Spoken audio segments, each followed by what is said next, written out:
You know SA 210, SA 210 के बारे में बहुत गहन चर्चा करी थी हमने। SA 210 बोले तो क्या होता है, agreeing in the terms of engagement letter, तो वो सब agreeing in the terms of engagement of audit. तो SA 210 का ये नाम था, ठीक है जी। तो उसको रिवाइज करते हैं, क्या पढ़ा था हमने उसमें, और फटाक से आगे बढ़ेंगे आज, ठीक है, बिना किसी देरी के। तो ये सब हमने देखा प्री कंडीशन देखी थी हमने, ये सब हम देख चुके ऑलरेडी।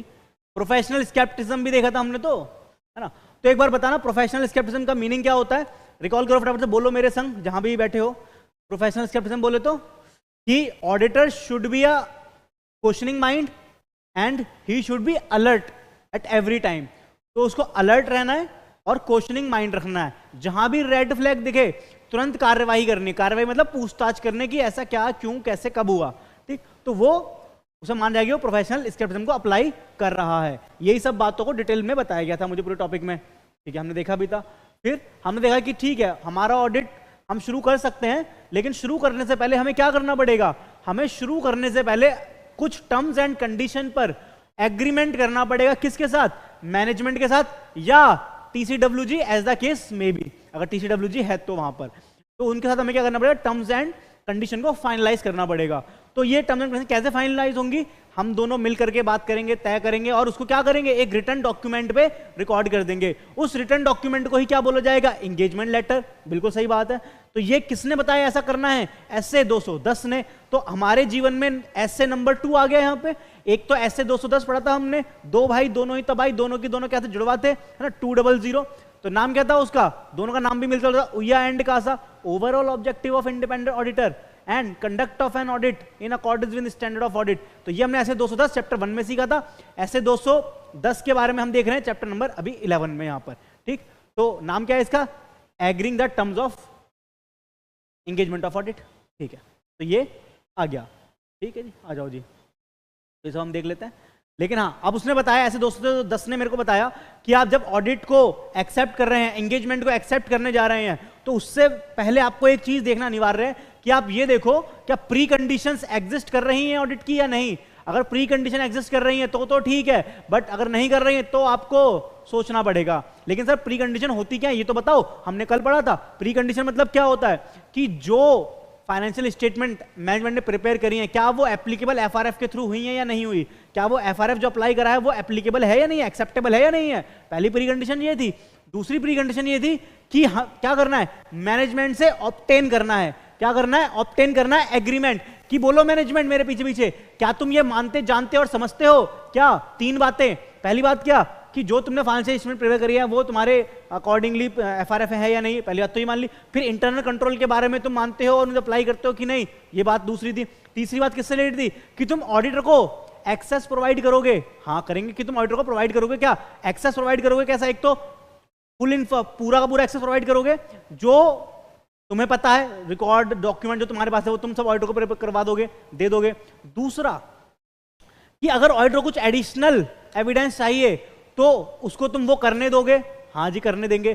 तीसरा कि ऑडिटर को अनरिस्ट्रिक्टेड एक्सेस होगा, कि वो किसी एम्प्लॉय से या किसी दूसरे मैनेजमेंट के पर्सन से बात करना चाहे, अपने काम के सिलसिले में एविडेंस कलेक्ट करना चाहे, तो उसको आप रिस्ट्रिक्ट नहीं करोगे।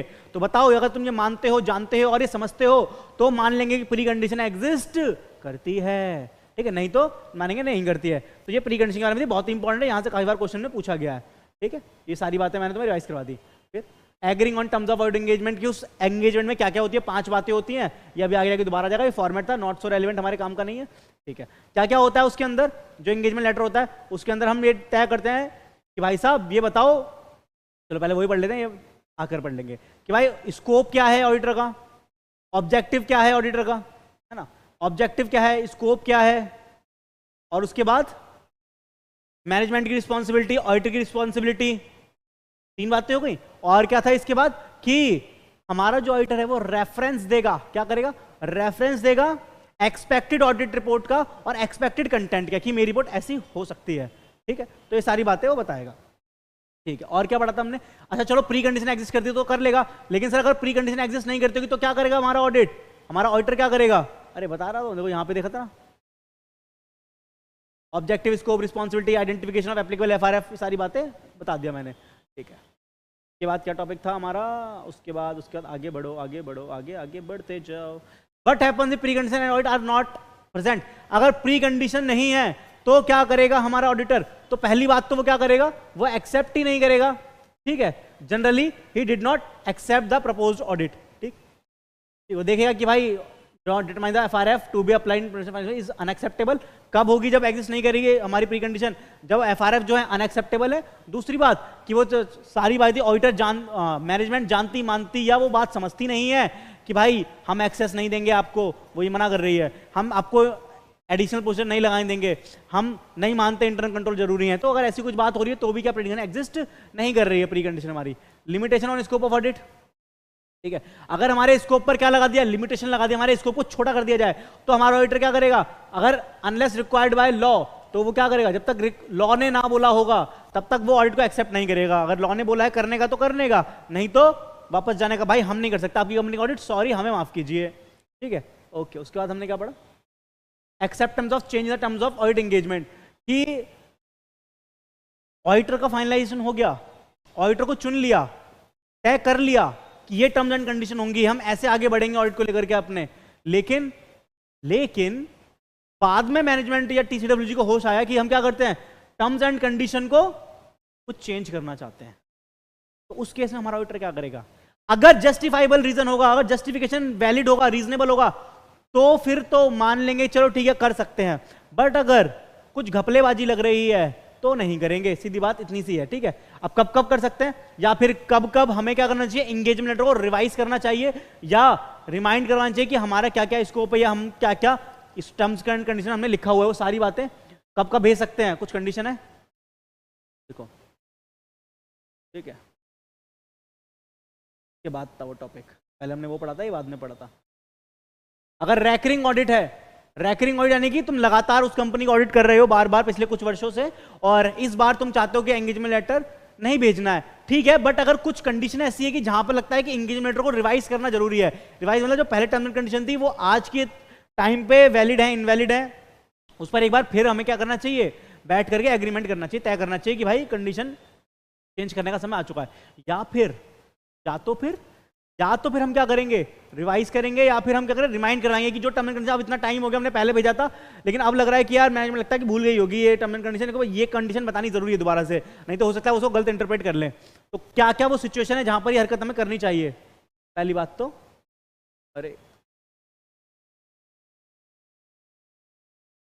अगर लगता है indication that entity misunderstand the objective and scope of audit, अगर लगता है कि भाई एंटिटी ने मिसअंडरस्टैंड कर दिया है या फिर कुछ रिवाइज करने को स्पेशल टर्म है, ठीक है, कोई रीसेंट चेंज हुआ है सीनियर मैनेजमेंट में, कोई रीसेंट चेंज हुआ है ओनरशिप में, कोई सिग्निफिकेंट चेंज है nature size of the entity में, नेचर में साइज ऑफ एंटिटी के बिजनेस में, कोई लीगल और रेगुलेटरी रिक्वायरमेंट में चेंज हो गया है उसकी वजह से, या चेंज इन एफआरएफ, मैनेजमेंट ने एफआरएफ ही अपना चेंज कर दिया तो करना ही जरूरी है, या कोई अदर रिपोर्टिंग रिक्वायरमेंट अगर आ गई है तो, ठीक है। सिंपल सी बात है, कल देखा था हमने इसको बहुत अच्छे से, इतना पढ़ा था हमने। चलो अब आज पढ़ते हैं, सारा रिवाइज हो गया, ये बीच का छोटा सा टॉपिक है, इसको रिवाइज करते हैं, मतलब इसको पढ़ते हैं, ये नहीं पढ़ा था हमने कल, मुझे याद है, आज इसको पढ़ेंगे और खत्म करेंगे, ठीक है। तो अभी तक बने हुए मेरे साथ 5-7 मिनट लगे, रिवाइज हो गया। चलो अब आगे चलते हैं, ठीक है। अब आज का टॉपिक पढ़ेंगे, क्या है आज का टॉपिक, रिकोर्स। अरे यार नाटकबाजी करता है ये बोर्ड। हाँ, रिकोर्स अवेलेबल टू ऑडिटर, किसके लिए अवेलेबल है ये रिकोर्स? रिकोर्स का मतलब एक तरीके से रेमेडी बोल सकते हो, ठीक है, रेमेडीज या रास्ता, सॉल्यूशन, ठीक है। क्या रास्ता है ऑडिटर के पास, किस सिचुएशन में ऑडिटर के पास सिचुएशन, किस सिचुएशन में क्या रास्ता है? Recourse available to auditor in situation of non agreement to change in terms of engagement and lack of permission from management to continue original audit engagement. यानी कि अगर ऑडिटर चाहता है कि नहीं यार हम चेंज नहीं करेंगे, पुरानी टर्म्स एंड कंडीशन ठीक है, नई वाली को हम एक्सेप्ट नहीं कर सकते, तो इस केस में ऑडिटर के पास क्या रास्ता है, क्या रेमेडी है, क्या सॉल्यूशन है, वो क्या कर सकता है? या मैनेजमेंट उसे इंफॉर्मेशन पूरी तरीके से नहीं दे रही, लैक ऑफ इंफॉर्मेशन आ रही है, ठीक है। अब देखो, if the auditor is unable to agree, अगर हमारा जो ऑडिटर है वो अनेबल है किस चीज के लिए, एग्री करने के लिए, to change in the terms of audit engagement and it is not permitted by management to continue the original audit engagement. और मैनेजमेंट कह रही है नहीं नहीं आप पुराने वाले से कंटिन्यू नहीं कर सकते, और ऑडिटर कह रहा है कि नहीं नहीं मैं नया वाला एक्सेप्ट नहीं कर सकता। मतलब देखो कितनी एक विडंबना वाली बात है। जो पहले कंडीशन और टर्म्स सिलेक्ट हुई थी, ऑडिटर वो करना चाह रहा है, लेकिन मैनेजमेंट कह रही है नहीं पुरानी वाली कंडीशन को हम आज भाव नहीं देंगे, आप इस कंडीशन को चेंज कर दीजिए। और ऑडिटर नई वाली कंडीशन को मान नहीं रहा है, तो दोनों के बीच में लड़ाई होनी तो तय है। वो कह रहा है नहीं मैं पुरानी वाली को फॉलो करूंगा, और मैनेजमेंट कह रहा है नहीं आप नई वाली को एक्सेप्ट कीजिए। तो वो नई वाली को एक्सेप्ट करना नहीं चाह रहा, उसका मन पुरानी वाली से लगा हुआ है। तो ये जो सिचुएशन है, इस केस में दोनों की लड़ाई होनी है, मैनेजमेंट और ऑडिटर की। अब किसकी बात मानी जाए, क्या किया जाए? ऐसे में हमारा ऑडिटर क्या कर सकता है, तो ये बताया गया यहाँ पे। तो हमारा ऑडिटर के पास क्या चॉइस है, द ऑडिटर शैल विड्रॉ कर लेगा, बोलेगा देखो अगर तुम मुझे पुरानी वाली को फॉलो नहीं करने दोगे तो नई वाली को तो मैं एक्सेप्ट कर ही नहीं रहा हूं, तो अब तो ऑडिट हो नहीं सकता, तो विड्रॉ करता हूं, चलो हम नहीं आ रहे तुम्हारे पास, withdraw from the audit engagement, नहीं कर सकते जाओ, वेयर पॉसिबल, अगर पॉसिबल है अंडर एप्लीकेबल लॉ और रेगुलेशन, ठीक है। And determine whether there is any obligation, और वो ये देखेगा क्या कोई ऐसी ऑब्लिगेशन है इधर कॉन्ट्रेक्चुअल और otherwise to report the circumstances to other parties, या ये मुझे पुरानी वाली को फॉलो नहीं करने दो और नई वाली में एक्सेप्ट नहीं कर रहा हूं, ऐसा क्यों हो रहा है? अगर इसमें उसे लग रहा है कि कुछ रिपोर्टिंग रिक्वायरमेंट की जरूरत है, क्या और जो एक्सटर्नल स्टेक होल्डर्स हैं, जो और स्टेक होल्डर्स हैं, उनको बताना जरूरी है ऐसी किसी बात के बारे में, वो ये भी तय करेगा। क्या बता दूं क्या बाहर वालों को भी ये मुझे ऐसा नहीं करने दे रहे हैं, ये मुझसे कह रहे चेंज करो, अगर उसे लगता है कि जरूरी है तो वो ये काम भी करेगा, ठीक है। Such as TCWG with the owner और रेगुलेटर, ठीक है, ओनर को रेगुलेटर को बताना कि लगता है कुछ तो घपला चल रहा है, तभी कहते हैं तो सेबी को बता देते हैं, आरबीआई को बता देते हैं ऐसा कुछ है, फ्रॉड करने जा रहे हैं ये, या फिर ओनर को बता देते हैं, मैं जो हमारे मैनेजमेंट मना कर रही है ना, मेंबर को बता देते हैं देखो ये ऐसा कर रहे हैं करने के लिए, ठीक। तो ये वाली बात है, समझ आया वाला पॉइंट, छोटा टॉपिक था बट अच्छा पॉइंट है, एग्जाम में कभी कभी किसी भी केस स्टडी के साथ क्वेश्चन में इंप्लीमेंट होकर आ सकता है, तो वहां पे हमें लिखना पड़ सकता है ये वाला पॉइंट, ठीक है। बताओ अब आगे चलेंगे और एकदम नए टॉपिक की तरफ आगे बढ़ेंगे अब, ठीक है।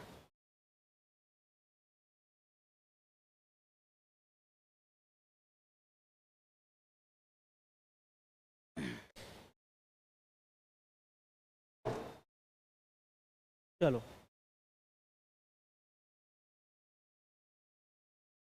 पापा जाता है कहाँ ऑडिट क्वालिटी पढ़ने,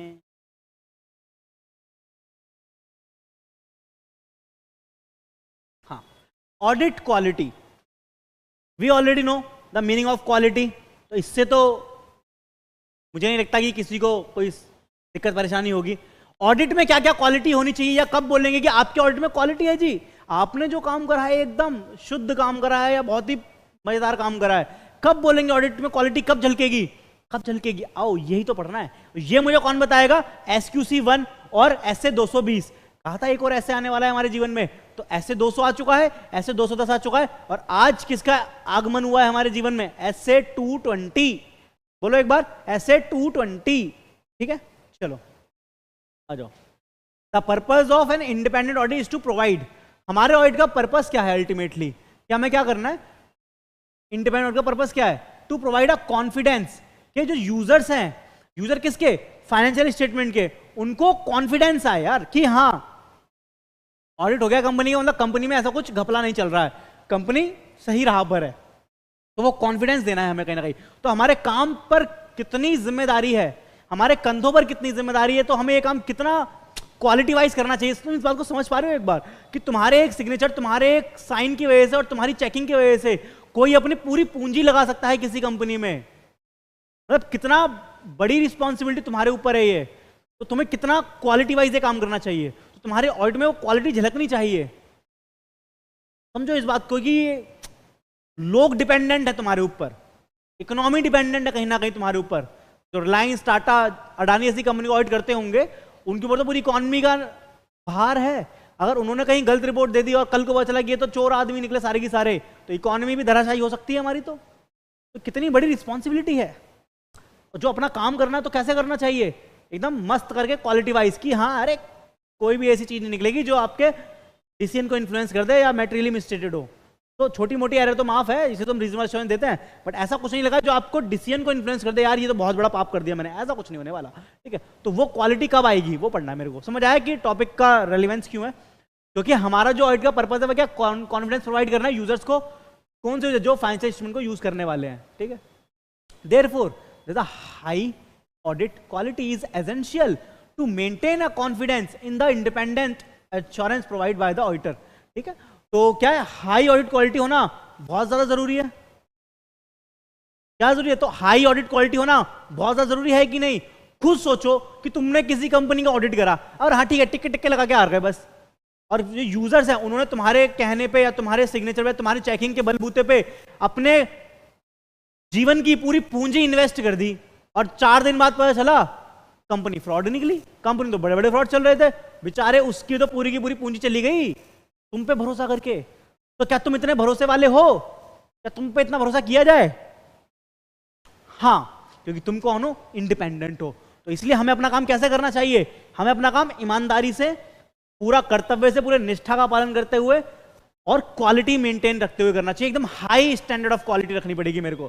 समझ पा रहे हो? फीलिंग को समझो। मतलब ऑडिट सब्जेक्ट ऐसा है ना कि जो लिखा है वो तो बहुत ऐसे लिखा है, बहुत ही मतलब लगेगा कि नॉर्मल सी बात लिखी है, बट उसके पीछे जो बैकग्राउंड है वो इतना ज्यादा रेलिवेंस रखता है प्रैक्टिकल वर्ल्ड में कि उसको फील करने का मजा आएगा, तभी समझ पाओगे अच्छे से। तो उसको एक बार फील करो। मतलब मैं जितना फील कर पा रहा हूँ मुझे पता है, पता नहीं तुम फील कर पा रहे हो कि नहीं कर पा रहे इस वाली बात को, कितना इंपॉर्टेंट है ये। और कर पा रहे हो तो एक बार चैट में कुछ तो लिख के बोल दो, क्योंकि तुम चैट में कुछ नहीं बोलते हो तो कितनी गंदी बात है तुम्हारी, है। मतलब तुम बड़े हो गए, इंटर में आ गए तो चैट में कुछ लिखोगे नहीं, शर्म आनी चाहिए। हाँ ना नहीं, कुछ नहीं, पता नहीं, कुछ तो लिखो। हेलो, गुड इवनिंग, थोड़ा तो रहम कर लो यार। कोई इंसान यहाँ पे खड़े होकर तेरे से बोले जा रहा है। चलो कहीं नहीं। हाँ आदिल भाई, वही तो आदिल भाई, तुम तो कुछ बोलते ही नहीं हो यार, कैसी बात है? समझ आ रहा है ना?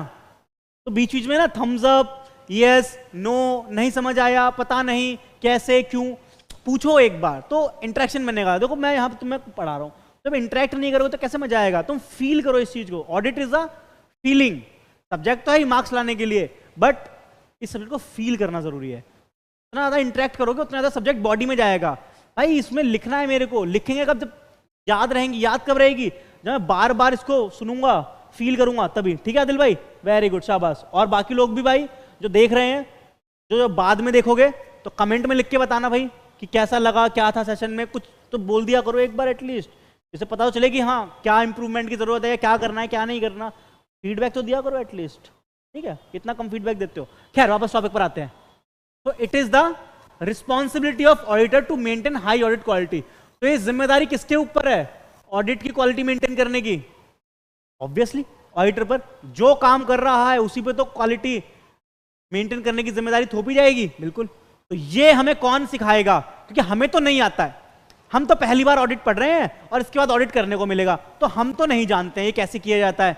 तो डरने वाली कोई बात नहीं है। SQC1 और SA 220 हमारे साथ ही हैं, ये हमें सिखाएंगे कि how we can maintain quality in our audit. ठीक है, तो कैसे करना है ये हमें ये चीज सिखाएंगे, ये दोनों सिखाएंगे भाई मिलके। तो SQC1, अब देखो SQC1 एक बार हम चैप्टर 1 में पढ़ चुके हैं। कब पढ़ा था हमने? मुझे याद दिलाओ। कि हम कोई सा भी इंगेजमेंट पकड़ें, चाहे ऑडिट इंगेजमेंट हो या लिमिटेड एश्योरेंस इंगेजमेंट हो, रिव्यू वाला हो या अदर सर्विस का हो या रिलेटेड सर्विस का हो, कोई सा भी इंगेजमेंट हो, वहां पर बताया था, याद करना, मैं लिखवाया भी था, चार्ट भी बनवाया था, नहीं तो एक बार पन्ने पर के देख सकते हो अपने नोट में, अगर नोट करा होगा अच्छे से तो। ठीक है, तो वहां पर क्या था, कोई सा भी इंगेजमेंट होगा, हर इंगेजमेंट में क्या जरूरी है? क्वालिटी। क्वालिटी बोल तो SQC1 तो हर जगह अप्लाई होगा ही होगा। बताओ, लिखा था ऐसा? अगर लेक्चर देखा होगा सही से शुरुआत से देखते हुए आ रहे हो तो जरूर वो चार्ट याद आएगा दिमाग में। तो SQC1 तो हर एंगेजमेंट में एप्लीकेबल है। वेरी गुड, ठीक है, तो ये वाली बात करते हैं। अब आगे चलता हूं। तो both deal with the quality control. तो SQC1 और SA 220 दोनों की दोनों ही किससे डील करते हैं? क्वालिटी कंट्रोल से। वेयर एज SQC1, अब इन दोनों में बड़ा कौन है? बड़ा बोले तो कि किसका एस्पेक्ट ज्यादा ब्रॉड है? तो ऑब्वियसली SQC1 का, क्योंकि SQC1 जो है वो डील करता है हर टाइप की इंगेजमेंट से। किससे? हर टाइप की इंगेजमेंट से। ये वाला कलर दिख नहीं रहा होगा ना, ज्यादा डार्क हो गया ये। हर टाइप की इंगेजमेंट से डील करता है ये, चाहे वो ऑडिट इंगेजमेंट हो, चाहे वो रिव्यू इंगेजमेंट हो, अदर एश्योरेंस हो या रिलेटेड सर्विस हो। वेयर एज SA 220 जो है, SA 220 जो है वो सिर्फ अप्लाई होता है ऑडिट इंगेजमेंट पे। तो MCQ के लिहाज से बहुत इंपॉर्टेंट बात है ये। ठीक है, यस सर, वेरी गुड, शाबाश। हाँ, अब आएगा ना मजा जब तुम बोलना चालू करोगे बढ़िया करके। तो MCQ के लिहाज से बहुत इंपॉर्टेंट पॉइंट हो जाता है ये कि SQC1 और SA 220 कौन किस पे अप्लाई होता है? SQC1 हर टाइप की इंगेजमेंट पे अप्लाई होता है और SA 220 सिर्फ ऑडिट इंगेजमेंट में अप्लाई होता है। बहुत मार्क माय वर्ड, चाहो तो यहीं पे लिख लो, MCQ बनाना चाहे यहां से तो बहुत प्यारा MCQ बन जाएगा, ठीक है, इंडिपेंडेंट MCQ करके। चलो आगे बढ़ते हैं। Further SQC1 apply to entire firm, however SA 220 apply to a particular audit. एक और बात बढ़िया, SQC1 जो है वो पूरी फर्म पे अप्लाई होगा, पूरी फर्म पे, ठीक है, क्योंकि जब तुम कोई सी भी एक्टिविटी परफॉर्म करोगे तो हमारी फर्म में तो अलग अलग टाइप की एक्टिविटी परफॉर्म करने की जिम्मेदारी है। हम ऑडिट भी करेंगे, हम रिव्यू भी करते हैं, हम अदर सर्विस देते हैं और रिलेटेड सर्विस भी करते हैं, तो सब पे अप्लाई होगा तो ऑटोमेटिकली पूरी फर्म पे आ जाएगा। लेकिन जब बात करेंगे 220 की, तो ये किसकी बात करेगा? ये किसी पर्टिकुलर एक्टिविटी की बात करेगा, क्योंकि ये सिर्फ अप्लाई किस पे हो रहा है? ओनली ऑडिट पर, ठीक है। तो ये सिर्फ अप्लाई होगा किस पे? ओनली ऑडिट एंगेजमेंट पर, पर्टिकुलर ऑडिट एंगेजमेंट, सिर्फ एक पर्टिकुलर ऑडिट एंगेजमेंट पे।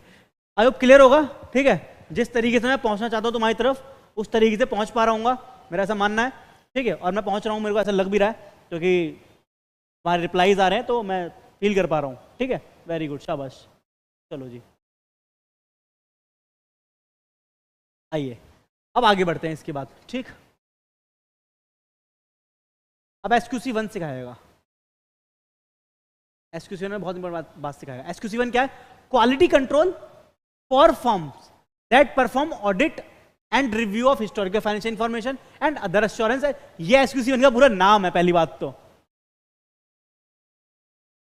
सर नोट्स बनाएंगे हैंडरिटन, हाँ नोट्स बनाएंगे, इसके भी नोट्स बनाएंगे, ठीक है। अभी यहां से थोड़ा पढ़ लेते हैं, जो शुरुआती चैप्टर्स के नोट्स बनाए थे हमने, इसके भी नोट्स प्रिपेयर करेंगे, बिल्कुल करेंगे, नोट्स नहीं छोड़ेंगे, हैंड रिटन नोट्स बहुत इंपॉर्टेंट है, ठीक है, टेंशन मत लो, नोट्स बनाएंगे पहले वाले क्लासों की तरह। बट अभी क्या है ना, मैं थोड़ा सा इसको पढ़ाना चाहता हूँ एक बार ICA की स्टडी मैट से, फिर वापस इसको समराइज कर लेंगे अपने ट्रक्स में, ठीक है, ठीक है, ओके चलो। हाँ, तो पहले मुझे देखो, जैसे मुझे SA 200 का नाम याद हुआ, SA 210 का नाम याद हो गया, अब मैं चाहता हूं कि मुझे ये SQC1 का नाम भी याद करना है। तो SQC1 का नाम याद करते हैं। चलो, SQC1 का नाम इतना बड़ा नाम है, ये पूरा यहां से लेके यहां तक नाम ही नाम है इसका, इतना बड़ा नाम कैसे याद रहेगा? आओ याद कर लेते हैं, बहुत ही सिंपल है। देखो, हमें पता है SQC1 हर टाइप के एंगेजमेंट पे अप्लाई होगा, ठीक है, और SQC1 है किस चीज के लिए? क्वालिटी कंट्रोल के लिए। तो क्वालिटी कंट्रोल करेगा, पहली बात तो ये बात तो समझ आ गई, किस पे क्वालिटी कंट्रोल करेगा? उन 4 टाइप के एंगेजमेंट पे। तो मुझे 4 टाइप के एंगेजमेंट का अगर नाम याद है तो मुझे SQC1 का भी नाम याद है। और देखो कैसे, देखो क्वालिटी कंट्रोल फॉर किसके लिए? फर्म के लिए, क्योंकि पूरी फर्म पे अप्लाई हो रहा है, ठीक है। वो कैसी फर्म है? जो परफॉर्म कर रही है, बस इतना याद करना, बस इतना याद करना, बाकी सब याद है तुम्हें आता है, मुझे पता है, पूरा नाम याद है। SQC1 का नाम याद करें अभी, तो क्वालिटी कंट्रोल किस पर, किसके लिए? Quality control for firm that perform, quality control for firm that perform. हाँ, क्या परफॉर्म कर रही है? वो परफॉर्म कर रही है या तो ऑडिट या रिव्यू, मतलब एंड ऑडिट एंड रिव्यू किसका? क्योंकि हमें पता है ऑडिट करो या रिव्यू करो, वो किसका होता है? HFS का होता है या HFI का होता है, हिस्टोरिकल फाइनेंशियल इंफॉर्मेशन का। हाँ, या फिर अदर एश्योरेंस करो या रिलेटेड सर्विस एंगेजमेंट करो, बस। तो वो जो चारों नाम है ना, अगर वो याद है तो SQC1 का नाम तो ऑटोमेटिकली याद है। बच्चे बिना मतलब में डर जाते हैं, इतना बड़ा नाम है कैसे याद होगा? बस पहचानो कहां से आया है नाम। SQC1 अप्लाई होता है पूरी फर्म पे, वो फर्म जो परफॉर्म करती है क्या? अलग अलग टाइप की activities, audit and review engagement, क्योंकि ये और किसका होता है? ये HFI का होता है, नहीं हिस्टोरिकल फाइनेंशियल इंफॉर्मेशन का होता है। और फिर बाकी एक्टिविटी अदर एश्योरेंस एंगेजमेंट या फिर रिलेटेड सर्विस एंगेजमेंट। अरे याद तो हो गया, हाँ याद हो गया, मुझे तो याद हो गया, तुम्हें भी याद हो गया होगा, ठीक है, ये वाली बात है। आ जाओ, अब पढ़ते हैं कि कहता क्या है ये। रे बाबा कहता है तू क्या, देखो, ठीक है, आई होप क्लियर है। चलो अब देखो, SQC1 required that firm should establish a system of quality control. तो SQC1 क्या करेगा? एस्टैब्लिश करेगा। क्या एस्टैब्लिश करेगा? कि फर्म क्या कर रही है, फर्म को क्या करना है, फर्म एक सिस्टम अप्लाई करे। क्या करे? फर्म एक सिस्टम को एस्टैब्लिश करे जो quality control design to provide it with a reasonable assurance that the firm and its personnel comply with the professional standard. अब सिंपल सी बात है कि क्या करना है, एक सिस्टम बनाना है, एक सिस्टम बनाना है जिसमें क्या होगा, क्वालिटी होगी और सारे पर्सनल या सारी पर्सनल मतलब जो प्रोफेशनल है, जो काम करने वाले ह्यूमन रिसोर्स है हमारे, वो सब उस रूल को, उस रेगुलेशन को इस तरीके से फॉलो करें, इस तरीके से परफॉर्म करें कि ऑटोमेटिकली क्या आती जाए, जैसे वो काम करते हैं वैसे वैसे क्वालिटी स्टैब्लिश होती रहे। तो ये बात लिखिए, इसको रीड आउट करना है, और उससे क्या होगा, तभी हम एक रीजनेबल एश्योरेंस पर भी सही से पहुंच पाएंगे, है ना। तो चलो, SQC1 require that firm should establish a system of quality control. ठीक है, फर्म क्या करेगी, क्वालिटी कंट्रोल का सिस्टम एस्टैब्लिश करेगी या डिजाइन करेगी टू प्रोवाइड, क्यों डिजाइन करेगी, क्यों, क्योंकि to provide it with a reasonable assurance that the firm and its personnel comply with the professional standards, जिससे ये लगे, एक रीजनेबल एश्योरेंस आ जाए कि फर्म और उसके अंदर काम करने वाले लोग उसको फॉलो करते हैं, कंप्लाई करते हैं उस प्रोफेशनल स्टैंडर्ड्स को, and regulatory and legal requirement को, जो रेगुलेटरी रिक्वायरमेंट वो तो फॉलो करते हैं, या जो लीगल रिक्वायरमेंट उन्हें भी फॉलो करते हैं, and that report issued by the firm और engagement partner are appropriate in the circumstances. Firm system of quality control should consist of policy, क्या होना चाहिए सिस्टम के अंदर, पॉलिसी डिजाइन होनी चाहिए, किस चीज के लिए, टू अचीव दीज ऑब्जेक्टिव। ठीक है, ये ऑब्जेक्टिव अचीव करने के एग्जाम के लिए आज से इंपॉर्टेंट नहीं है, बट पढ़ना जरूरी है, बट ठीक है, इसीलिए चलो तो आ जाओ। अब ये आता है असली पॉइंट, ये पूछ सकता है आपसे, जो पॉइंट्स हैं इसमें, यहाँ तो क्वेश्चन बन सकता है एग्जाम में, डिस्क्रिप्टिव क्वेश्चन भी बन सकता है और एमसीक्यू भी बन सकता है, दोनों टाइप के क्वेश्चन बन सकते हैं यहाँ पे। तो यहाँ पे फोकस चाहिए मुझे अब तुम्हारा, ठीक है, थोड़ा सा ज्यादा नहीं, थोड़ा सा बहुत ही, इतना भी टफ पॉइंट नहीं है, बेसिक पॉइंट ही है। Element of system of quality control, कौन कौन से एलिमेंट हैं जो क्वालिटी कंट्रोल के सिस्टम को बताते हैं, कौन कौन से एलिमेंट होने चाहिए, से मैं ये कह सकूं हाँ जी क्वालिटी कंट्रोल है जी, हाँ तो बढ़िया है, मतलब ऐसी बात है कि कौन कौन से ऐसे एलिमेंट होने चाहिए जिससे मैं ये वेरीफाई कर लूं, अरे जी हाँ तो क्वालिटी कंट्रोल बढ़िया है जी, बढ़िया है, तो वाली बात करनी है मेरे को। तो कौन कौन से एलिमेंट पहचानेंगे, सबसे पहला एलिमेंट, चलो हेडिंग भी पढ़ लेते हैं, नहीं तुम कहोगे हेडिंग छुड़वा दी। The firm's system of quality control should include policy and procedure, तो पॉलिसी एंड प्रोसीजर इंक्लूड होने चाहिए जो एड्रेस करें क्या, ईच ऑफ द फॉलोइंग, यानी जिसके अंदर क्या हो, ये 6 बातें हो, कौन सी बातें, ये 6 बातें हो।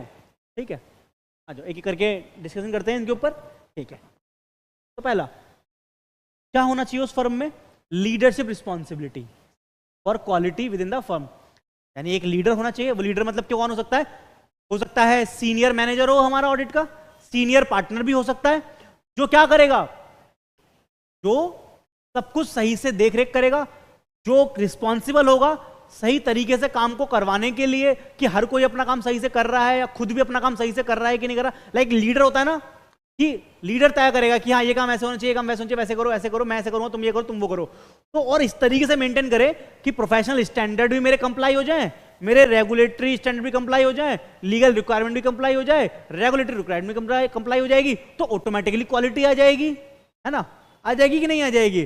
तो ये जिम्मेदारी किसी को तो उठानी पड़ेगी, तो जो इंसान ये जिम्मेदारी उठा रहा है फर्म के अंदर, उसी को क्या बोल दिया, लीडरशिप रिस्पॉन्सिबिलिटी लेनी पड़ेगी उसे। तो एक लीडर चाहिए, और जनरली कौन होता है, एंगेजमेंट पार्टनर होता है, या सीनियर पार्टनर होता है, या सीनियर मैनेजर भी हो सकता है। ठीक है जी, ओके। सेकंड पॉइंट, अभी खैर इनके ऊपर वो पूरा डिस्कशन भी है नीचे, अभी थोड़ा सा यहाँ पे हिंट ले लो। एथिकल रिक्वायरमेंट, एथिकल रिक्वायरमेंट ये तुमने पढ़ा था, ये तुमने कहाँ पढ़ा था, ये तुमने शुरुआत में पढ़ा था इस चैप्टर के फंडामेंटल प्रिंसिपल। कितने फंडामेंटल प्रिंसिपल थे रे, बताओ कितने फंडामेंटल प्रिंसिपल थे सरदार, बताओ, सरदार कुछ पूछ रहे हैं तुमसे, कितने फंडामेंटल प्रिंसिपल थे भाई, कितने, लिख के बताओ जरा, कितने फंडामेंटल प्रिंसिपल पढ़ के आए हो तुम अभी। मैं वेट कर रहा हूं तुम्हारे आंसर का, मैं आगे बढ़ूंगा ही, तुम आंसर नहीं दोगे, बताओ अब लो। ठीक है, वेरी वेरी गुड, 5 आ गया ना आंसर। ठीक है, तो 5 फंडामेंटल प्रिंसिपल्स थे, पांचों के नाम अगर रिवाइज करने हो मेरे को तो क्या क्या नाम आएंगे बताओ एक बार। Integrity, objectivity, professional competence and due care, फिर 4th कॉन्फिडेंशियलिटी, और लास्ट प्रोफेशनल बिहेवियर। हाँ, तो आपको वो फॉलो करना चाहिए। अब वो पांचों की पांचों फंडामेंटल फॉलो करो तो ऑटोमेटिकली क्या होगा, क्वालिटी रहेगी। 5 फंडामेंटल प्रिंसिपल की बात कर रहा है यहां पर ये, ठीक है, 5 फंडामेंटल प्रिंसिपल्स की बात कर रहा है ये, प्लस ऐसे सिर्फ फंडामेंटल प्रिंसिपल की बात करके नहीं चुप हो जाएगा ये चुपके से एक बात और कह रहा है कि भाई कहां है इंडिपेंडेंस, वो भी जरूरी है। जब तक इंडिपेंडेंस ही नहीं होगी तब तक तो सब बेकार ही है, तब तक तो क्वालिटी आएगी ही नहीं, तब तक इंडिपेंडेंस नहीं होगी, तो है ना। तो ये वाली बात भी यहां पे कह देता है। चलो जी आगे बढ़ते हैं। फिर सी पॉइंट में क्या बात कहनी चाहता है ये, acceptance and continuance of client relationship and specific engagement. और हमारे पास इतनी काबिलियत, इतनी एबिलिटी होनी चाहिए कि हम ये तय कर पाए कि हमें एक्सेप्ट या कंटिन्यू करना है इस क्लाइंट का काम कि नहीं करना है। तो अगर हम ये कर पाएंगे अच्छे से कि करना चाहिए कि नहीं करना चाहिए, हमने कहा नहीं नहीं करना चाहिए भाई, ये गंदा आदमी है, ये सही नहीं कर रहा, पहले सही करता था अब सही नहीं कर रहा, तो डिसकंटिन्यू कर देते हैं। जब पहली बार अगर कोई क्लाइंट आया तो हमें लग रहा है कि यार ये मजा नहीं है इसके काम में, मजा मतलब ये सही आदमी नहीं है, फ्रॉड हो सकता है इसके में, तो एक्सेप्ट ही मत करो ना। तो वाली बात कह रहा है ये, ठीक। ह्यूमन रिसोर्स, तुम्हारे पास जो ह्यूमन रिसोर्स हैं उनको ट्रेनिंग दो, उनकी स्किल एनहांसमेंट करवाओ, उनका डेवलपमेंट करवाना है, तो वो सही से होगा तो ऑटोमेटिकली क्या होगा, क्योंकि अल्टीमेटली वो भी तो रिस्पॉन्सिबल है तुम्हारी फर्म के अंदर कुछ ना कुछ करने के लिए। तो जब वो जितना अच्छे वो होंगे उतनी अच्छी क्वालिटी तुम्हारे काम में निकल के आएगी। तो ह्यूमन रिसोर्स वाला पॉइंट आ गया, ठीक है।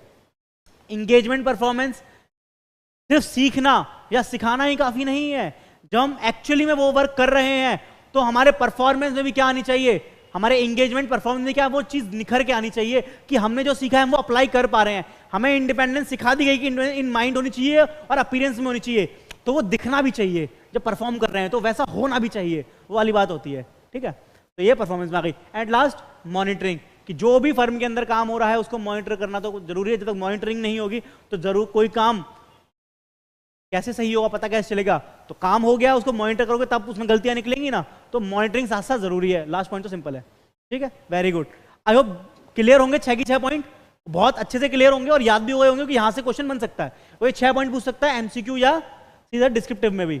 वेरी गुड, चलो तो 6 की 6 पॉइंट एक बार बताओ क्या हो गए, ठीक है। Leadership responsibility, ethical requirement, acceptance and continuance, human resource, engagement performance और मॉनिटरिंग, ठीक है। चलो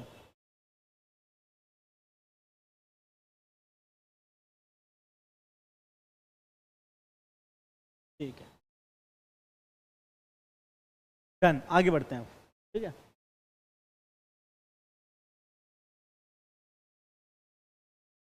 तो ये और पढ़ लें एक बार, quality control policies and procedure, quality control policies and procedure should be documented. ये तो बात है ही ना कि जो भी क्वालिटी कंट्रोल प्रोसीजर हैं या पॉलिसीज हैं उनको डॉक्यूमेंट करो, क्योंकि यहां पे भी ऐसे 230 पढ़ेंगे आगे जाकर के, तो वहां सिखाया जाएगा हमें कि हमें क्या करना है, हमें पूरे के पूरे जो भी हमारा वर्क है हर चीज का डॉक्यूमेंटेशन करना जरूरी है।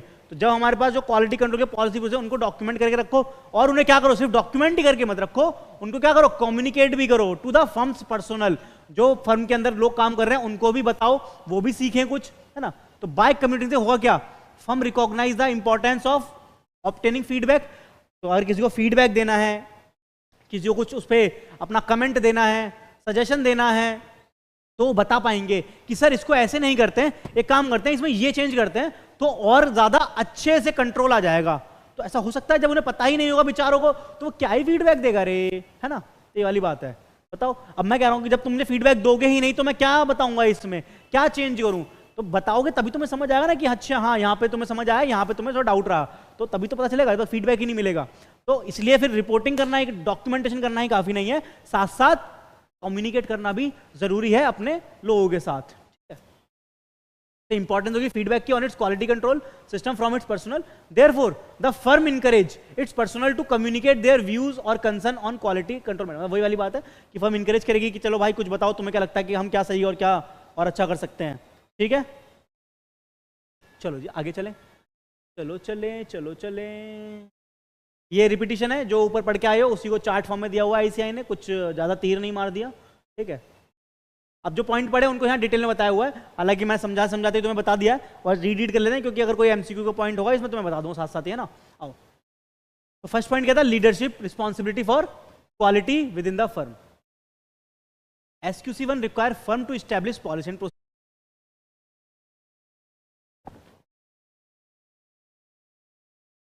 अच्छा एक बार बताओ, वापस आ गए क्या हम लोग, आ तो जाना चाहिए।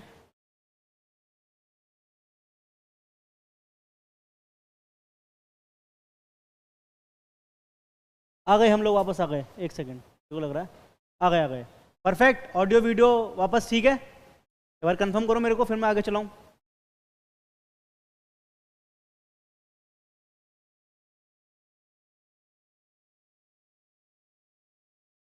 चलो शुरू करते हैं। We are back.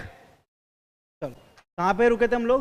वो तो अच्छा है किसी टॉपिक कॉन्सेप्ट के बीच में नहीं रुके थे, जो हमने समझा हुआ था उसी को रीड आउट करना है और शुरू ही करने जा रहे थे।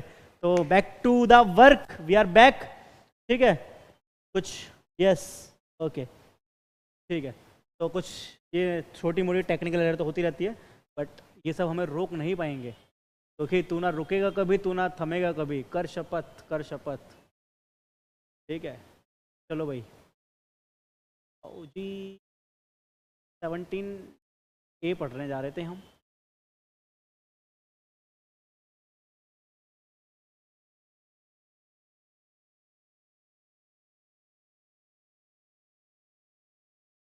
ये पढ़ने जा रहे थे। Back, we are back. Yes, come on, come on guys, let's back again, let's rocket. चलो आओ। ठीक है, तो leadership responsibility for quality within the firm क्या बताता है ये? SQC1 require firm to establish policy and procedure designed to promote an internal culture based on the recognition that quality is essential in performing the engagement। हम जो भी engagement perform करने जाएंगे उसमें क्वालिटी हमें रखनी पड़ेगी। ये रिपीटिशन कर रहा है, हमने समझ लिया, बस रीड आउट करना है, क्योंकि MCQ कहीं से भी बन सकता है ना, इसलिए बस। Such policies and procedures should require the firm's chief executive। तो ये जो पॉलिसी एंड प्रोसीजर है ये क्या चाहते हैं, इनकी क्या रिक्वायरमेंट है? Firm's chief executive officer, firm का जो भी CEO या सीनियर मैनेजर होगा, सीनियर मेंबर होगा या सीनियर पार्टनर होगा, ठीक है, और the firm's managing partner to assume ultimate responsibility for the firm system of quality control. तो उसको क्या माना जाएगा? उसको मान लेंगे कि भाई तुम्हें तो ये करना ही है, तुम्हारे पास तो ये होना ही चाहिए। ठीक है, okay, you are back again. चलो ठीक है, तो ये माना जाएगा कि भाई वो बंदा तो जो भी CEO या जो भी मैनेजर होगा, CEO फर्म का, तो एंगेजमेंट पार्टनर हो गया, मैनेजिंग पार्टनर जो भी हो, सीनियर मेंबर जो भी है, उसको रिस्पॉन्सिबिलिटी लेनी चाहिए। ठीक है, फिर एग्जांपल दिया हुआ है, रीड आउट कर लो, क्योंकि इसे वो पूछेगा नहीं, डिस्क्रिप्टिव में नहीं पूछेगा इस वाले पॉइंट को 3-4 नंबर में, क्या इसको पूछेगा वो? ठीक है, उसे पूछना वो MCQ में पूछ लेगा तुमसे, वो और भी बहुत कुछ और पूछने के लिए, ये नहीं पूछने वाला वो। तो एग्जाम्पल रीड आउट कर लो फटाफट से, ऐसा कुछ खास है नहीं। ठीक है, वही सब लिखा है जो ऊपर पढ़ के आई हो, देखो। ठीक है, should have sufficient appropriate experience, ability and the necessary authority to assume that responsibility. उसके पास एक्सपीरियंस होना चाहिए, वो एबिलिटी होनी चाहिए ये अज्यूम करने की कि भाई हाँ मैं लीडर बनने को तैयार हूँ। ऐसा नहीं कोई लप्पू सा इंसान हो और तुम उसे लीडर बना दो और कहो भाई ये सीनियर मेंबर है, मान लेते हैं ये लीडर है, तो वो थोड़ी कुछ कर पाएगा बेचारा, है ना। उसके पास एबिलिटी होनी चाहिए, वो नॉलेज होनी चाहिए, वो स्किल होनी चाहिए, वो एक्सपीरियंस होना चाहिए, क्योंकि लीडरशिप में थोड़ा एक्सपीरियंस मांगता है कि नहीं मांगता, है ना। तो वाली बात है, लप्पू से आदमी को बना दोगे लीडर तो हो गया हैप्पी बर्थडे।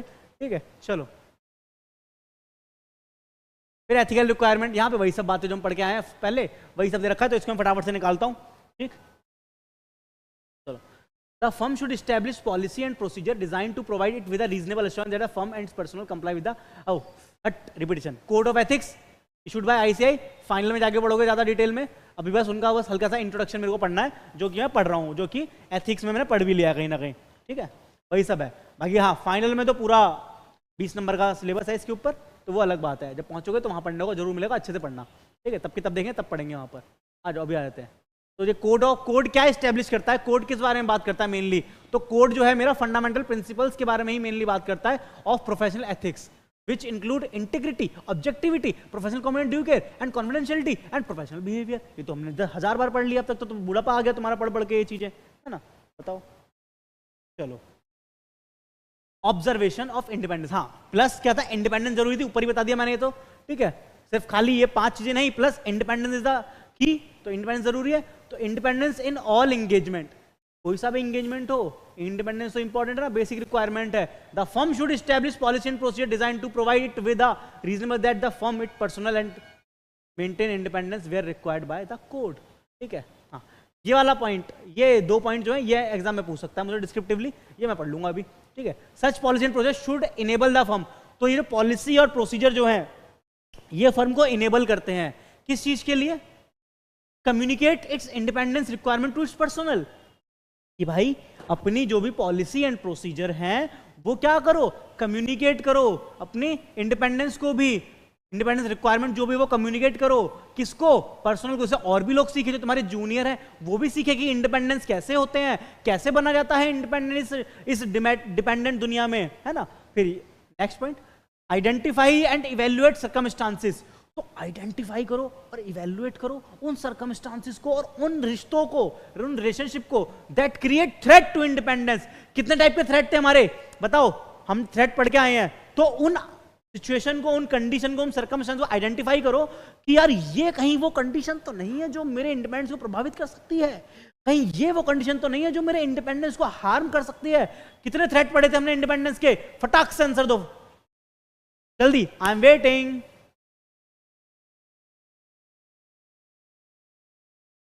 अभी जा मेरे मेहरबान, फटाफट से आंसर बताओ। तुम्हारे आंसर के लिए मैं वेट करके वेट कर। शाबाश, क्या बात है, 5। जी हाँ, 5 टाइप के थ्रेट थे। कुछ नाम बता दो उसमें से। जैसे थ्रेट टू इंडिपेंडेंस में क्या क्या था, पहला सेल्फ इंटरेस्ट थ्रेट, फिर था self review threat, advocacy threat, familiarity threat और इंटीमिडेटिंग थ्रेट। 5 थ्रेट ये थे ना। तो मुझे ऐसी कंडीशन, ऐसी सिचुएशन आइडेंटिफाई करनी है, कहीं इनमें से किसी थ्रेट में तो मेरा इंडिपेंडेंस नहीं आ रहा है, कहीं मेरा इंडिपेंडेंस प्रभावित तो नहीं हो रहा है, ऐसी कोई सिचुएशन तो नहीं आ गई जो इनको प्रभावित कर दे। तो ये वाली बात है। And to take appropriate action, और एक्शन भी लेना है टू एलिमिनेट दोज थ्रेट और reduce them to an acceptable level by applying safeguard. अगर ऐसा है तो उन थ्रेट को क्या करो, हटाओ अपने एंगेजमेंट में से, और प्लस अगर हटा नहीं सकते हो तो उनको क्या करो, रिड्यूस करो, ठीक है, एक्सेप्टेबली लेवल तक जितना कम कर सकते हो। कैसे करोगे, सेफगार्ड अप्लाई करके जो वहां पढ़े थे हमने, या फिर और if considered appropriate to withdraw from the engagement. और अगर तुम्हें लग रहा है कि नहीं यार, रिड्यूस भी नहीं कर पा रहे हैं, एलिमिनेट भी नहीं कर पा रहे हैं, और इस तरीके से काम करेंगे तो हमारा इंडिपेंडेंस प्रभावित हो रहा है, तो हम सही से रिपोर्ट नहीं दे पाएंगे, तो इससे अच्छा एक काम करो, इस सिचुएशन में ऑडिट ही मत करो उस क्लाइंट का। सो कहो कि sorry sir, we can't perform our engagement independently, so we can't do the audit of your firm, of your entity, please forgive us. ठीक है, बस किसी और से करवा लो, ऐसा कह देना है बस, ठीक है, ये वाली बात आ गई। तो ये इंपॉर्टेंट है, कहीं ना कहीं थोड़ा सा इंपॉर्टेंट है कंपैरेटिवली, तो ये पता होना चाहिए। चलो आगे चलें। There should exist a mechanism. क्या होना चाहिए, एक मैकेनिज्म एग्जिस्ट करना चाहिए in the firm by which engagement partner provide the firm with the relevant information about client engagement and personnel of the firm, promptly notify firm of circumstances and relationship that create a threat to independence। ठीक है, तो क्या होना चाहिए, एक mechanism होना चाहिए firm के अंदर, यानी फर्म में एक मैकेनिज्म होना चाहिए जिसके द्वारा बाय विच एंगेजमेंट पार्टनर, यानी जो मेन पार्टनर है, जो साइन करने वाला है या फिर जिसने एंगेजमेंट तय करी है, वो क्या करेगा, वो प्रोवाइड करेगा। क्या प्रोवाइड करेगा, partner provide the firm with relevant information. वो पूरी फर्म को क्लाइंट के बारे में पूरी इंफॉर्मेशन देगा। देखो भाई सब लोग आ जाओ, ये क्लाइंट है, ये उसकी इंफॉर्मेशन है, ये क्लाइंट ऐसा है, ये क्लाइंट वैसा है, ये काम करता है, ये काम करता है, यहाँ पे हमारा ये रिश्ता है, किसी का कोई रिश्ता है तो बता दो इससे। ठीक है, तो किसी प्रकार का अगर कुछ किसी का है तो आपस में महफिल में बता दो, क्लाइंट के बारे में सारी पोल खोल दो कि भाई हम इस क्लाइंट को ऑडिट करने जा रहे हैं और ये क्लाइंट ये काम करता है, यहाँ रहता है, इसका ये काम है, मेरा इससे रिश्ता है, मेरा कोई किसी और कोई रिश्ता है तो बता दो, तो पता चल जाएगा इससे, है ना। तो ये है एक पॉइंट। तो all breaches of independence should be promptly notified.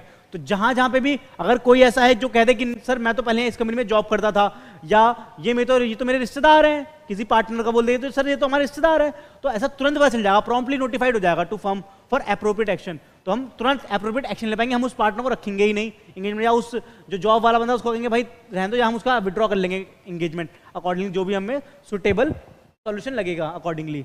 तो its objective is to ensure that independence requirement are satisfied. तो इसका जो मेन ऑब्जेक्टिव क्या है कि इंडिपेंडेंस की जो रिक्वायरमेंट है वो सेटिस्फाई हो जाए। ठीक है, आ जाओ फिर। एटलीस्ट क्या करो, at least annually the firm should obtain return confirmation of compliance with its policy and procedure on independence from all firm personnel required to be independent in terms of the requirement of the code। तो firm को क्या करना चाहिए, और return confirmation ले लेना चाहिए annually. जो भी लोग हैं उनसे एनुअली रिटर्न कंफर्मेशन ले लो कि भाई हमारा इस क्लाइंट से कोई रिश्ता नहीं है, या हम इसे नहीं जानते, हम पहली बार सुन रहे हैं। तब जो भी अपना रिटर्न कंफर्मेशन दे दो भाई कि ये क्लाइंट का ऑडिट करने जा रहे हैं और हमारे पास ये क्लाइंट है, इनका हमारे से कोई लेना देना नहीं है, तो रिटर्न कंफर्मेशन दे देंगे बाकी सारे लोग जो फर्म के अंदर हैं। ठीक है, तो ये वाली बात थी इस पॉइंट में। यहाँ पे जो ख्याल रखा गया वो किसका रखा गया, मेनली इंडिपेंडेंस का और एथिकल रिक्वायरमेंट फंडामेंटल जो पढ़ के आए थे 5 प्रिंसिपल। ठीक है जी, आ जाओ आगे। Acceptance and continuance of client relationship, and specific engagement, मतलब ये वही वाली बात है कि हमें एक्सेप्ट करना है, तो हम कैसे पहचाने कि हमें एक्सेप्ट करना चाहिए, हमें कंटिन्यू करना चाहिए कि नहीं करना चाहिए। तो ये सीखेंगे हम, ये कैसे सीख जाएंगे, ये लाइन पढ़ते ही सीख जाएंगे अभी तुरंत के तुरंत। A firm before accepting engagement should acquire a vital information. आप ऐसा नहीं किया वो क्लाइंट आ गया, सर हमारा ऑडिट करना है, अरे आपको लग रहा है पैसे आ गए जी, पैसे आ गए, आओ जी ऑडिट करते हैं आपका। नहीं, पहले इंफॉर्मेशन लो, उससे जरूरी इंफॉर्मेशन लो, तब जाके सोचो कि ऑडिट करना भी कि नहीं करना। ऐसा नहीं कि हाँ बैठे हुए हैं, कोई आगे ऑडिट करवाने, सर हमारा ऑडिट कर दिया, अरे आइए ना करते हैं आपका ऑडिट, ना पूछा ना ताछा ना कुछ उससे जानकारी ली और चल दिया, अरे सर पैसे दीजिए बस आप, तो हम तो कुछ भी कर देंगे आपके लिए। नहीं, ऐसा नहीं करना, इंफॉर्मेशन लेनी है, ठीक है।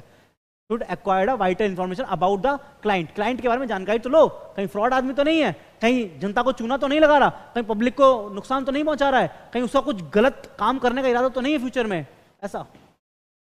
सच information should help firm to decide. तो जब इंफॉर्मेशन ले लोगे तो फर्म को डिसीजन लेने में हेल्प होगी। किस टाइप के?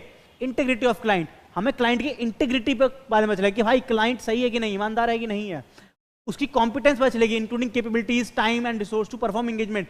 हमें अपनी कॉम्पिटेंसी पता लगेगी कि यार हम इसका ऑडिट करने के काबिल हैं भी या नहीं है।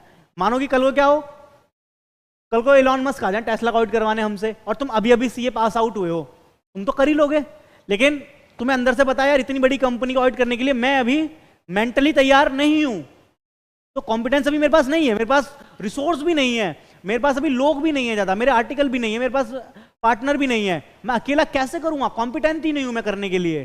तो ये भी पहचानना है। जब इंफॉर्मेशन होगी तभी तो पता चलेगा ना कि उसकी इंटीग्रिटी और अपनी कॉम्पिटेंस, क्या उसकी इंटीग्रिटी और अपनी कॉम्पिटेंस, मतलब उसकी ईमानदारी और खुद की काबिलियत, तब बोलेंगे कि मैं तेरे काबिल हूं या नहीं, तब पता चलेगा ना ये वाली बात। तभी तो गाना गाया था ऋतिक रोशन ने, ठीक है, पहले उसकी यामी को तभी की इंटीग्रिटी चेक करी उसने और फिर बोला कि हाँ मैं तेरे काबिल हूं या नहीं, तो ऐसे पता चलता है, ठीक है। और फिर लास्ट में ये तो करना ही है कंप्लायंस विद एथिकल रिक्वायरमेंट, तो ये क्वेश्चन बन सकता है एक बार को, फिर भी डिस्क्रिप्टिव में लीगल वाला जो लीडरशिप वाला था वो तो नहीं बनेगा फिर भी, ठीक है। तो क्या क्या पॉइंट है इसके अंदर, क्या क्या चेक करना है मेरे को, अगर इंफॉर्मेशन लूंगा तो मुझे किस किस की बातों के बारे में पता चल जाएगा, एक्सेप्ट और कंटिन्यू करने से पहले उसकी इंटीग्रिटी, तुम्हारी ईमानदारी और मेरी काबिलियत कॉम्पिटेंस, कि मेरे पास रिसोर्स है या नहीं, कि मेरे पास टाइम है या नहीं, क्या मेरे पास कैपेबिलिटी है या नहीं, और जो भी होगा कि कंप्लायंस विद, क्या मैं अपने एथिकल रिक्वायरमेंट कंप्लाई कर भी पाऊंगा तुम्हारे साथ रह करके, तुम्हारे साथ काम करके, तो वो पता चलेगा मेरे को, ठीक है। ये वाली बात आ जाती है। चलो, the firm should obtain such information as it consider necessary in the before accepting, हाँ ठीक है, रिपीटिशन है, अगर नया क्लाइंट आ रहा है तो, ठीक है।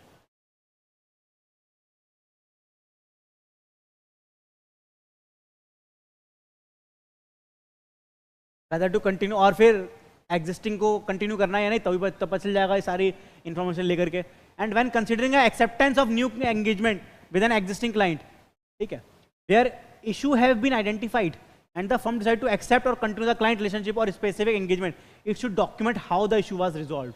अगर तुम्हें लग रहा है कि या तुमने कोई रिजॉल्व इशू को आइडेंटिफाई करा है एंगेजमेंट करने से पहले, तो बाद में ये भी बताना पड़ेगा, डॉक्यूमेंट भी करो इस बात का कि भाई ये इशू था, ये कैसे रिजॉल्व हुआ है। और तुमने जब तय करा कि हम एंगेजमेंट करेंगे, हम ऑडिट कर देंगे, बट ऑडिट करने से पहले तुम्हें लगा कि यार इसमें तो ये घपला है, तुम्हें एक मतलब पता चला कुछ चीज में इशू है, तो ये भी लिखो कि कैसे उसको तुमने रिजॉल्व करा है, वो भी डॉक्यूमेंट करना पड़ेगा। भाई ये इशू था और ये डॉक्यूमेंट कर लिया मैंने इसको ऐसे रिजॉल्व करा है, या फर्म ने इसको या कंपनी वालों ने इसको ऐसे रिजॉल्व कर दिया था, तो बताना पड़ेगा।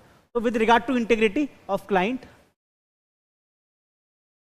with regard to integrity of client matters that the firm consider include, ये क्वेश्चन बन सकता है एक, ठीक है, कि इंटीग्रिटी पहचानने के लिए क्लाइंट की कौन कौन से मैटर ऐसे हैं कि हम पहचान लेंगे, हाँ भाई तुम तो इंटीग्रिटी वाले हो, तुम तो जी बढ़िया इंसान हो जी, ऑनेस्ट हो, ईमानदार हो, तो ऐसे कौन कौन से पॉइंट हैं, ऐसे कुछ पॉइंट हैं जो मुझे याद करने पड़ेंगे, जो मैं पढ़ते ही समझ जाऊंगा, वैसे तो खैर छोटे छोटे बेसिक से पॉइंट है। देखो, पहला identity and business reputation of client, ठीक है, कि बिजनेस या उसके ओनर की जो रेपुटेशन है, ये जो आइडेंटिटी है। अब मानो तुम्हें भेज दिया जाए, तुम्हारे पास आ जाए विज्जू भैया, आ जाए अपने विजय माल्या भाई, और कहें आओ जी हमारा जो ऑडिट कर दो, तो कैसी आइडेंटिटी है और कैसी रेपुटेशन है भैया जी की, कुछ तो लोचा है ना, लगता है तुम्हें ये सही इंसान होगा कहीं ना कहीं से, हैं बताओ, ठीक है। तो फर्म बिजनेस की उसकी रेपुटेशन या उसकी आइडेंटिटी, या कंपनी के जो KMPs है, की मैनेजमेंट, या रिलेटेड पार्टी उसकी कौन सी है, TCWG कौन है उसका, वो सब देखो। Nature of clients operation including business practice, कि किस टाइप का बिजनेस करता है वो, तो उससे आइडिया लग जाएगा। Information concerning the attitude of the client's principal owner, management and TCWG towards such matter as aggressive interpretation of accounting standard and the internal environment. यहां पे बात की गई है जो मैनेजमेंट है या जो ओनर हैं या फिर जो मैनेजमेंट की मैनेजमेंट है, उन लोगों का एटीट्यूड या उन लोगों का बिहेवियर कैसा है अकाउंटिंग स्टैंडर्ड के प्रति, या जो सर लॉ ने स्टैंडर्ड बनाए हैं अकाउंटिंग करने का जो फ्रेमवर्क है उसको लेकर के, या जो लॉ वगैरह लीगलिटी बनाई गई है उसको लेकर के कैसा है, या वो ऐसे तो नहीं है कहीं अरे कर देना चलता है इतना तो कोई नहीं, इतना कोई नहीं देख रहा, कर दो ऐसे कर दो, ये लॉ में ही लिखा है हाँ ठीक है लिखा होगा हम ऐसे करेंगे, मतलब उसको मानते हैं नहीं मानते, उसको लेकर उनका एटीट्यूड कैसा है वो देखना। तो उससे पता लगा कि भाई इनकी इंटीग्रिटी, अगर वो मानते हैं सही से फॉलो करते हैं जो बताया गया है तो वो इंटीग्रिटी मेंटेन कर रहे हैं, और अगर नहीं तो फिर तो इंटीग्रिटी कहाँ है, इंटीग्रिटी लिखा कुछ और है कर कुछ और रहे हो, काय के ईमानदार हो भाई तुम, कहाँ तुम फॉलो कर रहे हो, क्योंकि इंटीग्रिटी में क्या होता है स्ट्रेट फॉरवर्ड, जो लिखा है वैसा ही करना है, ठीक है पढ़ा था पहले। चलो जी, फिर whether the client is aggressively concern with maintaining the firm's fees as low as possible, क्या क्लाइंट एग्रेसिवली कंसर्न है फीस को मेंटेन करने के लिए, वो देखना है, ये तो फीस वाला पॉइंट हो गया बेसिकली, ठीक है।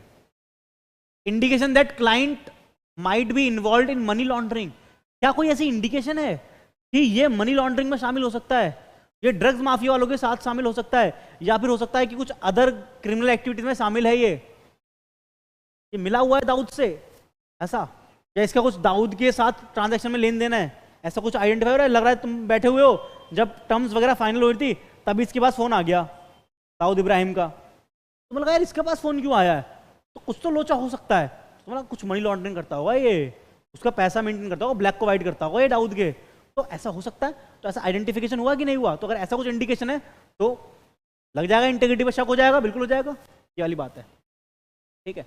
फिर indication of an inappropriate limitation in the scope of work, बिना वजह हमारे स्कोप पर वो लगा रहा है लिमिटेशन, कह रहा है नहीं सर नहीं आप ये यहाँ नहीं जा सकते, आप ये वाला वाउचर चेक नहीं कर सकते, आप ये फाइल नहीं खोल सकते जी, ये अकाउंट की फाइल है, हम नहीं देंगे आपको, तो फिर मैं ऑडिट कैसे कर लूंगा, फिर तो इंटीग्रिटी पे शक है, ये क्यों नहीं चेक करने दे रहा है मेरे को वाउचर, ये क्यों सिस्टम में मुझे अकाउंटिंग का डाटा चेक नहीं करने दे रहा सही से, क्यों स्टॉक ऑडिट नहीं करने दे रहा, क्यों स्टॉक को मुझे काउंटर नहीं करने दे रहा है, ये कुछ तो लोचा है ना, कुछ तो इसमें मन में खोट है, तो इंटीग्रिटी पे शक हो जाएगा, बिल्कुल होगा, ठीक है। The reason for the propose appointment of the firm and non reappointment of previous firm, ये पता करेंगे कि यार ये हमें ही क्यों अपॉइंट कर रहा है और पुराने वाले को इसने रीअपॉइंट क्यों नहीं किया इस बार, वो रीजन पता लगाएंगे। ऐसा कुछ अगर है कि पुराने वाले ने कुछ फ्रॉड वगैरह पकड़ लिए थे तो उसको इन्होंने निकाल दिया, तो गलत बात है, इनके मन में खोट है, चोर आदमी लग रहे हैं, ये तो इंटीग्रिटी पे शक होना चाहिए इनकी, बिल्कुल होगा। तो कुछ पॉइंट थे मेरे पास जो कि मेरे इंटीग्रिटी को बताते हैं कि इंटीग्रिटी कैसे पहचानेंगे, ठीक है, या कैसे ध्यान रखनी है इंटीग्रिटी का, बस। If there is any conflict of interest between the firm and client, अगर फर्म और क्लाइंट के बीच में कुछ कंफ्लिक्ट आ गया, मन मुटाव आ गया, लगता है कि वो कुछ और कह रहे हैं और वो कुछ और कह रहे हैं, तो it should be properly resolve before accepting the engagement. ये नहीं कि एंगेजमेंट कर ली है, एंगेजमेंट मतलब कि ऑडिट की बातें तय कर ली है उसके बाद सोचेंगे, नहीं, आगे बढ़ने से पहले ही भाई रिजॉल्व कर लो मैटर को। Where the firm obtain information that would have caused it to decline the engagement, if that information had been obtained earlier, policy and procedure on the content of the engagement should include consideration of, मतलब कि अगर ऐसा लग रहा है कि बाद में कुछ जाकर के पता लग रहा है, ऐसा कुछ कारण पता लग रहा है कि अगर पहले पता होता तो शायद हम एक्सेप्ट ही ना करते आपका ऑडिट सर, ठीक है, तो वाली बात है। तो क्या कंसिडर करना है इस केस में, the professional and legal responsibility that apply to the circumstances that including whether this a requirement for the firm to report to the person who made the appointment और in some case to regulatory authorities.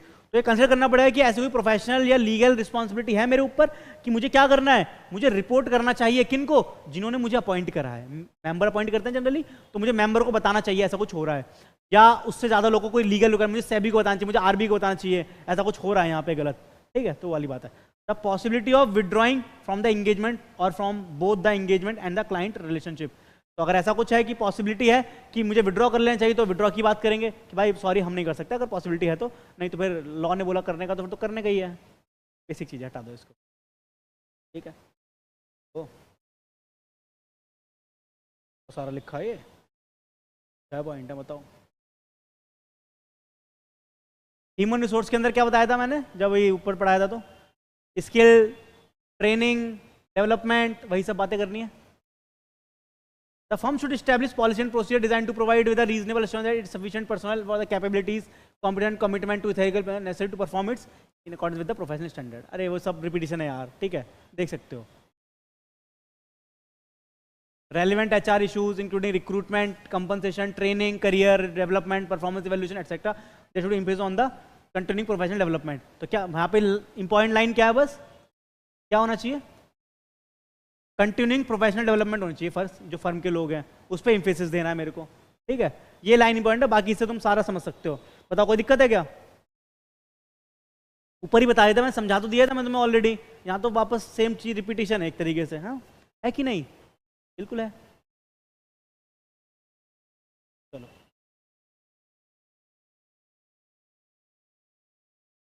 Okay, E point है और ये F point है. F point क्या है? Monitoring. Monitoring point पढ़ लेते हैं पहले, तो वो छोटा सा पॉइंट है, अभी खत्म हो जाएगा, ठीक है. The firm should ensure that policy and procedure relating to the system of quality control are relevant, adequate and operating effectively and complied with it practice, complied with in practice. तो firm को ये ensure करना चाहिए. क्या करना चाहिए? Firm को ये इंश्योर करना चाहिए कि जो पॉलिसी एंड प्रोसीजर है सिस्टम से रिलेटेड हैं, उसको कैसे है, क्वालिटी कंट्रोल रेलिवेंट होनी चाहिए. पहली बात तो एडुकेट होनी चाहिए, पर्याप्त होनी चाहिए. ऐसा ना हो कि थोड़े मोड़ लगाए बाकी छोड़ दिए. पर्याप्त होनी चाहिए, एडुकेट होनी चाहिए, रेलिवेंट होनी चाहिए, और वो ऑपरेटिंग इफेक्टिवली भी हो, इफेक्टिवली वर्क भी कर रहे हो, and complied with in practice, और वो प्रैक्टिस में भी कंप्लाई हो रहे हो डेली बेसिस पर. Such policy and procedure should include क्या क्या? Ongoing consideration and evaluation of the firm system. लगातार हम क्या करते चलें, इवेल्युएट करें, कंसिडर करें ऑफ क्वालिटी कंट्रोल को, including a periodic inspection of selection of completed engagement. कि जो हमने ऑडिट खत्म कर दिया, जो एंगेजमेंट हमारा खत्म कंप्लीट हो गया है, उसको क्या करें, एक बार देख लेते हैं कि हाँ सब कुछ ठीक से हुआ है कि नहीं हुआ, रिव्यू कर लेते हैं एक बार. तो ऐसा कुछ इसके अंदर आ जाता है, ठीक है. चलो इसके अंदर ये सारी बातें थी. एक पॉइंट है बस वो बीच वाला, वो मैं चाहता हूँ कि एक बार तुम खुद से रीड करो उसे और फिर आगे बढ़ें, है ना. तो मैं चाहता हूँ एक बार ये जो पॉइंट था, अरे ये वाला पॉइंट नहीं, ये वाला पॉइंट कहाँ गया, ये इंगेजमेंट परफॉर्मेंस वाला.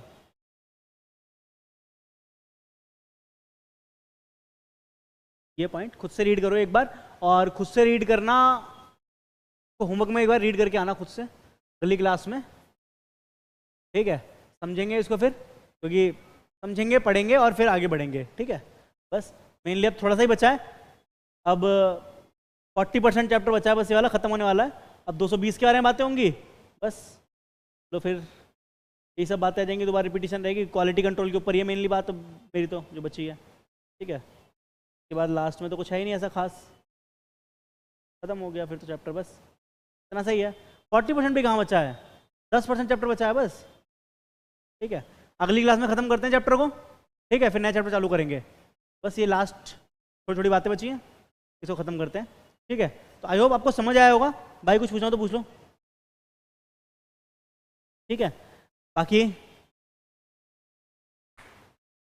कुछ पूछना हो तो पूछ लो एक बार, और अगली क्लास में मिलता है. आपको समझ आया होगा, और अगली क्लास जो होगी हमारी मंडे को होगी, ठीक है. तो मंडे को आपको टाइम पता चल जाएगा अभी थोड़ी देर में. तो कल क्लास नहीं होगी पहली बात तो इसकी. और रही बात सिलेबस की, तो हाँ सिलेबस कंप्लीट हो जाएगा, कर लेंगे हम, आसानी से कंप्लीट कर लेंगे. बस थोड़ा सा भी क्या है, थोड़ा टाइम टेबल को लेकर क्या है, वो थोड़ा सा क्लैशेस वगैरह चल रहा है, तो उसके चक्कर में क्या है, शेड्यूल बन रहा है और ऑलमोस्ट तैयार ही है. तो आपको मंडे वाले डे में पूरा एक टाइम भी आपको फिक्स पता चल जाएगा कि हाँ इस टाइम पे डेली क्लास होनी है, जैसे भी होना है, तो एक फिक्स टाइम आपको मिल जाएगा. तो फिक्र मत करो, हो जाएगा सब अच्छे से, ठीक है. वी विल डू इट, ठीक है. चलो जी, ओके. तो क्या बोलते हो, ठीक है सर, ओके परफेक्ट. चलिए डन, समझ आया ना. तो क्या करना है, एक बार बस और पॉइंट जो बचा वो रीड करके आना है. अगली बार कोई डाउट होगा तो मैं बता दूंगा, नहीं तो मैं वैसे एक बार फटाफट से उसको समझा तो दूंगा ही, ठीक है. समझा तो खैर मैंने दिया ही है, बाकी ऊपर ऊपर से एक बार फिर से रीड आउट कर दूंगा मैं एक बार, लेकिन खुद से करोगे उसके बाद समझोगे मुझसे तो और अच्छा लगेगा, ठीक. चलो समझ आया ना. चलो फिर मिलते हैं अगली क्लास में, अगले एपिसोड में, और आज के प्रोग्राम को यहीं समाप्त करते हैं. तब तक के लिए बहुत बहुत धन्यवाद. अपना ध्यान रखो, अपनों का ध्यान रखो, और मिलते हैं अपने नेक्स्ट एपिसोड में. Bye bye, take care.